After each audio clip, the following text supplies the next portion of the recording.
पूरे rent free accommodation के concept को हम एक दो छोटी छोटी एग्जांपल से समझते हैं। दो छोटे एग्जांपल से। सबसे पहले कोई मिस्टर कार्तिकेय हैं, वो दिल्ली ऑफिस में किसी आईएफसी कंपनी के एम्प्लॉयड हैं और वो पूरे उस साल के दौरान उनको मिल के आ रहा है चीज़ें। एक तो उनको बेसिक पे मिल रही है, ठीक है, 2500। So basic pay at the rate of 2500 rupees per month, ठीक है। So 2500 rupees per month. So that turns out to be, अगर पूरे साल की हम बात करें बेसिकली, तो पूरे साल के लिए कितना बन जाएगा ये 30,000। वेरी 30,000, ठीक है जी। सो बेसिक पे उसकी कितनी होगी पूरे साल की 30,000। डीए की बात करें तो डीए कितना मिल रहा है eight the rate of ₹250,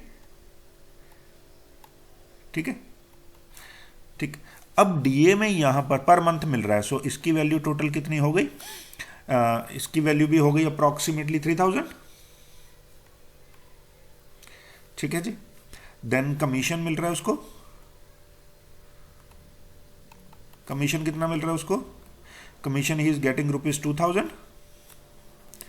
bonus मिल रहा है, बोनस कितना है ₹3,000, ठीक है। सो ये है वो चार कंपोनेंट्स जो उसको मिल रहे हैं। Besides this he has also been provided with a rent free house, और उसकी fair rental value, municipal rental value, एक गवर्नमेंट वैल्यू कितनी है, ₹2,000 per month, along with furniture which is costing ₹10,000, ठीक है। सो ये हमारे पास पॉइंट है। तो हमें कैलकुलेट सबसे पहले क्या करना है, we have to calculate the value of rent free accommodation which is provided to mister Kartikeya by his employer in Delhi office, ठीक है। सो हम पहले केस हमारे पास क्या आ रहा है, हाउस हम प्रिज्यूम कर रहे हैं इज ओन्ड बाय एम्प्लॉयर। सो घर जो है वो एम्प्लॉयर ओन कर रहा है, जो हमने पार्ट किया था।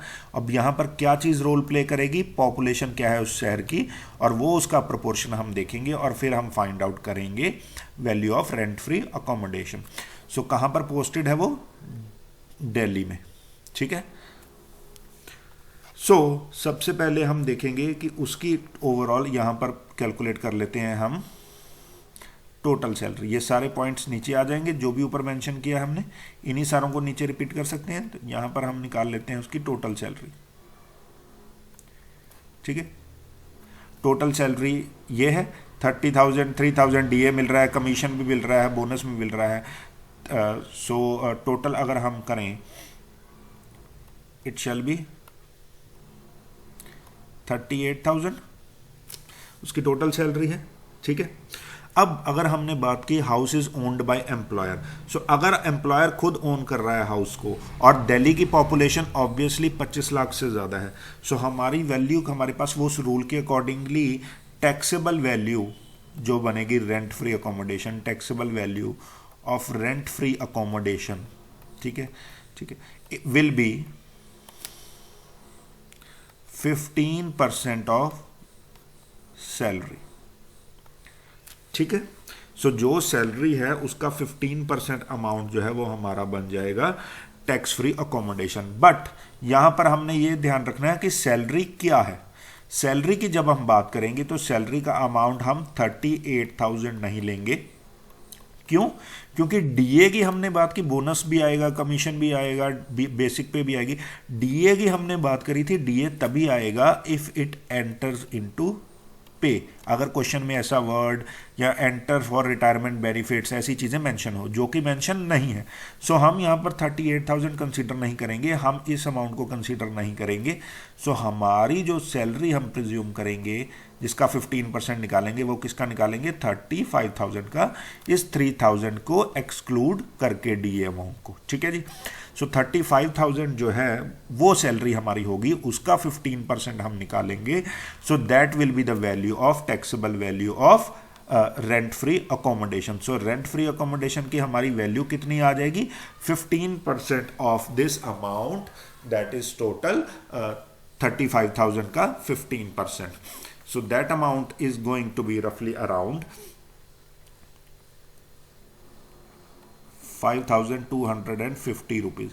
So this shall be the value of rent free accommodation if the house is owned by the employer. Clear है जी? ठीक है जी। अब इसी को हम दूसरा केस कर लेते हैं, ठीक है ना, जहां पर हम बात कर रहे हैं बेसिकली इसी को ही हम एक दूसरा केस ले रहे हैं जहां पर हम क्या बात कर रहे हैं कि रादर देन, यहां पर अब हम बात कर रहे हैं कि रादर देन, ठीक है, he has been provided with a rent free house with fair renter value, अगर इसकी जगह, ठीक है, अगर तो ये होता गवर्नमेंट एम्प्लॉय, ठीक है, सो उस केस में क्या होता, अगर Kartikeya would have been a government employ तो गवर्नमेंट ने rental value 2000 per month fix की है, ठीक है। सो अगर उस केस में हम उसको लेते exactly the amount that should have been here in this case, ठीक है। यहां पर क्या था, उसके पास फर्नीचर भी ऐड है पहले पेज में, ठीक है, along with furniture which is costing ₹10,000। सो जो हमने पहले केस में अभी एम्प्लॉयर की ऐड, अगर वो गवर्नमेंट एम्प्लॉयर होता, सबसे पहले वो केस करते हैं, अगर वो गवर्नमेंट एम्प्लॉयर होता तो 2000 रुपये पर मंथ था। सो ये हम फ्लैट फिक्स करते 2000 per month into 12 that is ₹24,000, that shall be the value of rent free accommodation, जैसे कि हमने बात करी, ठीक है। अब अगर वो गवर्नमेंट एम्प्लॉय नहीं होता, बट अब जैसे कि अभी हमने पिछले पॉइंट में बात की, हमने रेंट फ्री अकोमोडेशन की वैल्यू कितनी निकाली, 5250, ठीक है। अब हम इसमें ऐड क्या करेंगे, 10% ऑफ कॉस्ट ऑफ फर्नीचर, क्योंकि वो फर्निश्ड अपार्टमेंट उसको मिला है, फर्नीचर मिला है 10,000 का, सो उसकी वैल्यू कितनी है 10,000। So total value rent free accommodation की कितनी आएगी, plus 1,000 rupees, so it will be 6250 value for rent free accommodation for mister Kartikeya in Delhi, ठीक है जी। अब सेकंड केस हम क्या कर रहे हैं, we are changing the line of this has been provided with rent free house with fair rental value of 2,000 to which is provided with the rent free house and company pays its rent at the rate ₹800 per month. So second case हम क्या कर रहे हैं, पहला case तो अभी हमने किया था कि एम्प्लॉयर ने खुद ओन किया है और उस केस में हमारी वैल्यू कितनी निकल आई 5250, उसमें हमने फर्नीचर की कॉस्ट ऐड कर दी, फर्निश्ड अपार्टमेंट की 10% of cost of furniture, so total amount हमारे पास आ गया 6250 जो हो आ गई value of rent free accommodation, ठीक है जी। ये था जब एम्प्लॉयर खुद ओन कर रहा है। अब दूसरा केस हम ले रहे हैं जहां पर एम्प्लॉयर जो है वो खुद ओन नहीं कर रहा उस अपार्टमेंट को, उसने वो फर्दर रेंट पे लिया है, किस अमाउंट पे, 800 रुपीज पर मंथ। सो इस केस में कैसे करना है, सबसे पहले तो पे निकालेंगे, पे कितनी थी उसकी, ₹2500 multiply by 12 months, so it turns out to be 30,000. Then he was getting DA at the rate ₹250, so 3,000. Then उसके पास बोनस था 2,000 और कमीशन था 3,000, ठीक है जी।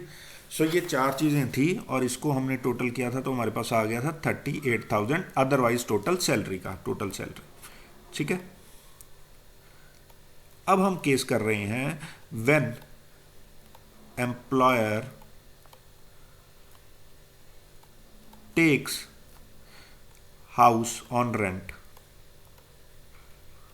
और वो कितना पे कर रहा है, 800 रुपीज पर मंथ, ठीक है। सो इस केस में जब हमने बात करी थी, अगर वो जो है वो हाउस जो है वो खुद ओन नहीं कर रहा है एम्प्लॉयर, वो फर्दर रेंट पे ले रहा है, सो उस केस में हम टैक्सेबल वैल्यू ऑफ हाउस कैसे निकालेंगे,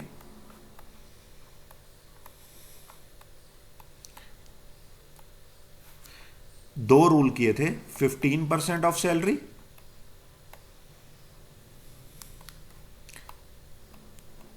ठीक है, 15% ऑफ सैलरी, वो पिछले पॉइंट जैसा ही आ जाएगा 5250, ठीक है। और actual rent paid, actual rent कितना है 800 इंटू 12, ठीक है। So how much it turns out to be 800 rupees per month and for 1 full year that is 12 months, ठीक है। सो ये आ गया 9600, ठीक है।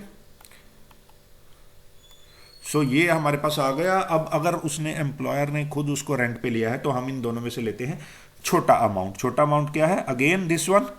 सो this will be the R value 5250।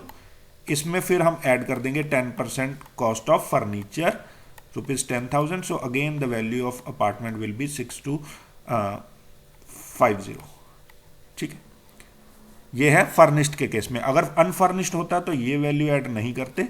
So in that case our value would have been 5250 only, same value, ठीक है। सो अगर own कर रहा है एम्प्लॉयर तो पॉपुलेशन का पैरामीटर, अगर वो रेंट पे ले रहा है सो 15% ऑफ सैलरी और actual rent paid less of either of them. So this is how we calculate the value of rent free accommodation. Then इसी की एक दूसरी इलस्ट्रेशन है कि एक एग्जांपल ले रहे हैं हम जिसमें एक पर्सन की सैलरी है 25,000 रुपीज़, DA अमाउंट है 5,000 rupees, but this time it enters into pay. Entertainment allowance है और बोनस है। कॉस्ट ऑफ फर्निशिंग है ₹1,20,000 और we are suppose to calculate the value of rent free facility if 3 different cases करेंगे। That person is a government employ और जो rent of house है वो फिक्स्ड है, कितना है? 2500 रुपये per month. Second point semi government और फेयर मार्केट वैल्यू कितनी है? 8,000 पर मंथ। और तीसरा case private sector at Chandigarh, rent employer ने हायर किया है, खुद का नहीं है, और कितना रेंट है? 6,000 पर मंथ। और उसमें से एक साथ में रेफ्रिजरेटर प्रोवाइड किया गया है जिसके हायर चार्जेस कितने हैं? 600 पर मंथ, और वो कौन बियर कर रहा है? एम्प्लॉयर। सो इन तीनों केसेस में हम सबसे पहले उसकी वैल्यू कंप्यूट करेंगे उस रेंट फ्री अकोमोडेशन की तीनों सेपरेट केसेस में। सो सबसे पहले यहाँ हम एक फोर्थ सेगमेंट भी ले लेते हैं, private sector at Delhi and actual rent paid is 6,000 per month, rent charge by employer is 3,000 per month. So सबसे पहला केस करते हैं, when she is government employ. So उस केस में अगर हम बात करें तो वैल्यू ऑफ परक्विजिट क्या होता है हमारा?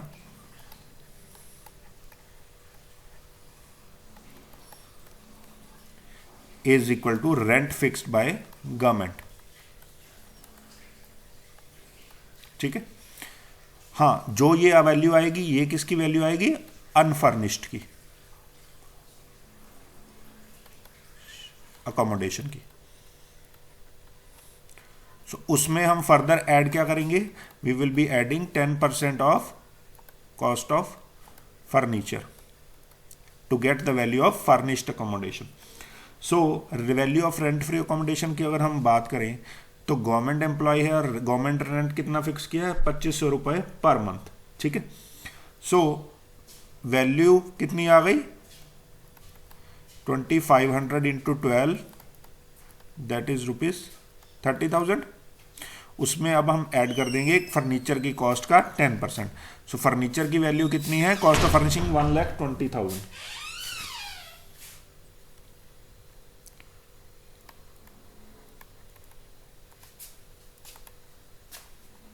Cost of furnishing is 1,20,000। So उसका 10%, so it will be 12,000। So total value is equal to 30,000 unfurnished की अकोमोडेशन प्लस 10% जो वैल्यू आई 12,000 for furnishing. So total value of perquisite is 42,000 in this case if that person is a government employ, ठीक है जी। Second case, if that person is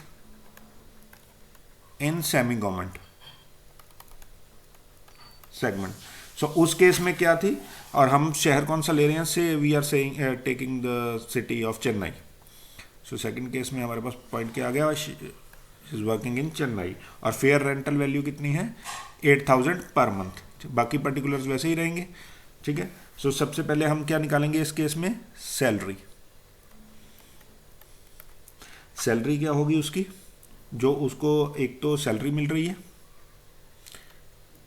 कितना amount है? 25,000 per month into 12 that is rupees 3 lakh. Then DA मिल रहा है which enters into pay 5,000 per month, 60,000. ठीक है. Then third चीज क्या थी, entertainment allowance 600 per month, so that will be 7,200. Then और क्या मिल रहा था, बोनस 16,000. ठीक है, यही चार चीजें थी. और कॉस्ट ऑफ फर्निशिंग है जो है 1,20,000. सो जब हम सबसे पहले सैलरी कैलकुलेट कर रहे हैं तो इन चारों चीज़ों का टोटल, क्योंकि डीए को क्यों ऐड कर रहे हैं कि बिकॉज इट एंटर्स इनटू पे. सो टोटल अमाउंट ये कितना आ गया, 3,83,200. सो this is the total salary. और अगर वो सेमी गवर्नमेंट है, अगर एम्प्लॉयर उसको फर्दर हायर कर रहा है क्योंकि उसकी फेयर रेंटल वैल्यू दी है, अगर हायर कर रहा है तब भी, अगर नहीं हायर कर रहा तो सिटी कौन सी है, चेन्नई. सो 15% ऑफ सैलरी होगा, population is more than 25,000 lakh. So 15% of this amount salary will be 57,480. 15% of salary will be this amount. ठीक है, प्लस कॉस्ट ऑफ फर्निशिंग वो कितना आएगा, एट द रेट 10%. किसका, 1,20,000 का.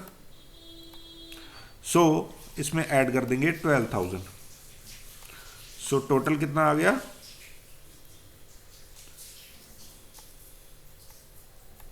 69,480 rupees if that particular person is working in semi-government sector and in Chennai which with a population of more than 25 lakh और fair rental value है 8,000 पर महीने.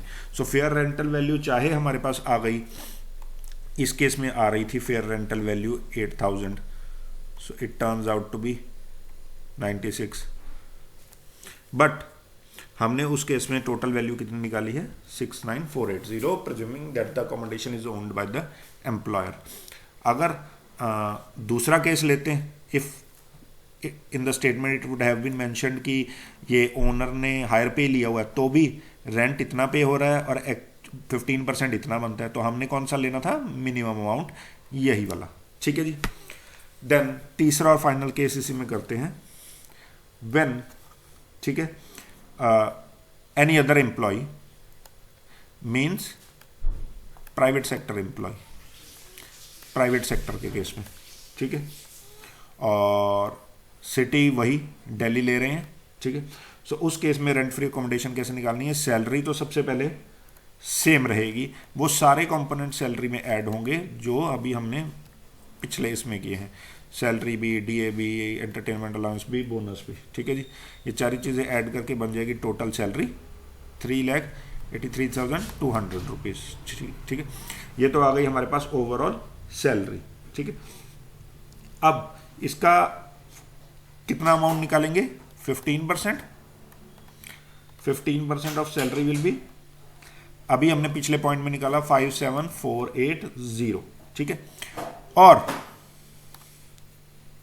ठीक है, ये हमारे पास आ गया टोटल वैल्यू जो है उसका.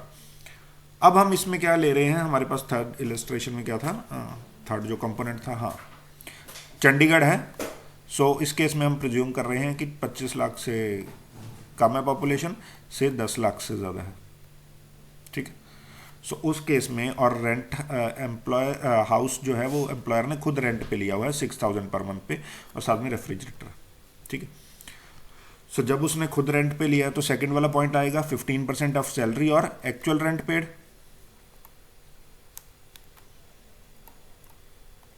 कितना रेंट पे हो रहा है, 6,000 इंटू 12, 72,000. ठीक है, this is the total value. So either of them which ever is less is the value. कौन सा कम अमाउंट है, 57,480, प्लस क्या करेंगे, कॉस्ट ऑफ फर्निशिंग, फर्नीचर की कॉस्ट तो ऐड करेंगे ही अगर क्वेश्चन में गिवन है, वो कितनी है, 10% ऑफ 1,20,000. सो प्लस कर दिया 12,000, कितनी वैल्यू आ गई? That is total amount again 69,480 जो पीछे निकला था। बट इस केस में एक और चीज ऐड होगी, वो क्या होगी? रेफ्रिजरेटर, जो कि प्रोवाइड किया गया है एड ऑन फैसिलिटी 600 रुपए हर महीने के हिसाब से साल के लिए, तो उसके कितना अमाउंट बन गया? 7,200। सो उसकी वैल्यू भी ऐड करेंगे और फिर वो टोटल वैल्यू जो आएगी that will be 76,680 rupees. That will be the value of rent free accommodation. क्यों? क्योंकि जैसे कि हम स्टेटमेंट में देख पा रहे हैं, यहाँ पर उसको एक रेफ्रिजरेटर भी प्रोवाइड किया गया 600 रुपये के हिसाब से रेंट पे लेकर, ठीक है, और उसका वो चार्जेस कौन दे रहा है? एम्प्लॉयर। फाइनल केस, शहर बदल देंगे दिल्ली और एक्चुअल रेंट 6,000 ही आएगा, रेंट चार्ज किया जा रहा है एम्प्लॉयर द्वारा एम्प्लॉय से, कंसेशनल रेंट का केस आ गया। सो इस केस में अगर हम बात करें, सो ये सारी इस केस में अगर हम बात करें तो क्या हो जाएगा? सिटीज दिल्ली, कंसेशनल रेंट,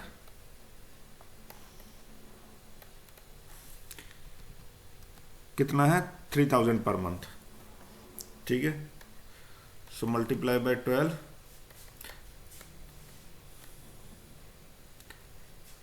ये है एम्प्लॉय से चार्ज किया जा रहा है, चार्ज फ्रॉम एम्प्लॉय। सो ठीक है, मतलब रेंट फ्री उसको प्रोवाइड किया गया, एम्प्लॉयर रेंट पे कर रहा है, कितना रेंट पे कर रहा है? 6,000, means it is hired by employer. तो वो रूल लगेगा either of two condition, 15% of salary और एक्चुअल रेंट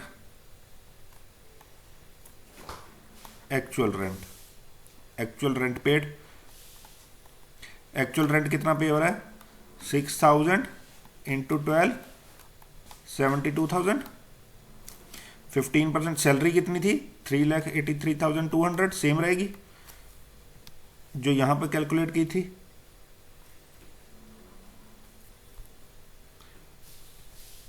यहां पर जो कैलकुलेट की थी पिछले पॉइंट में, जो टोटल सैलरी 4 कंपोनेंट्स को ऐड किए थे, ठीक है। सो उसका 15% निकालेंगे, ठीक है। वो आएगा अमाउंट, वो कितना अमाउंट आया था? 57,680। इन दोनों में से जो कम होगा, विच एवर इज लेस, कौन सा लेस है? 57,680, ठीक है।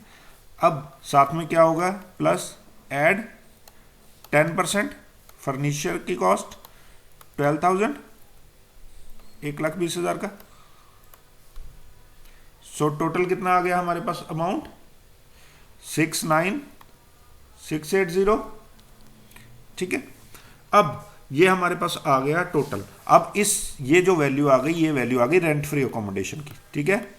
बट अब इसमें से माइनस करना है जो ये कंसेशनल रेंट जो एम्प्लॉय से चार्ज कर रहा है, क्योंकि इतना तो चार्ज कर ही रहा है, 36,000 चार्ज फ्रॉम एम्प्लॉयर चार्ज, ठीक है। सो ये माइनस कर देंगे 36,000, ठीक है।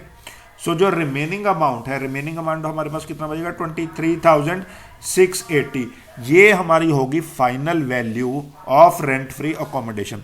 सो value of final rent free accommodation in this case will be actual rent charge, that is 69,680 minus जो अमाउंट एम्प्लॉय से चार्ज किया जा रहा है। सो जो डिफरेंस है वो उसकी सैलरी में अब ऐड करना है, क्योंकि ये तो वो पहले ही पे कर रहा है। सो this is how we calculate the value of rent free accommodation in these different cases scenario।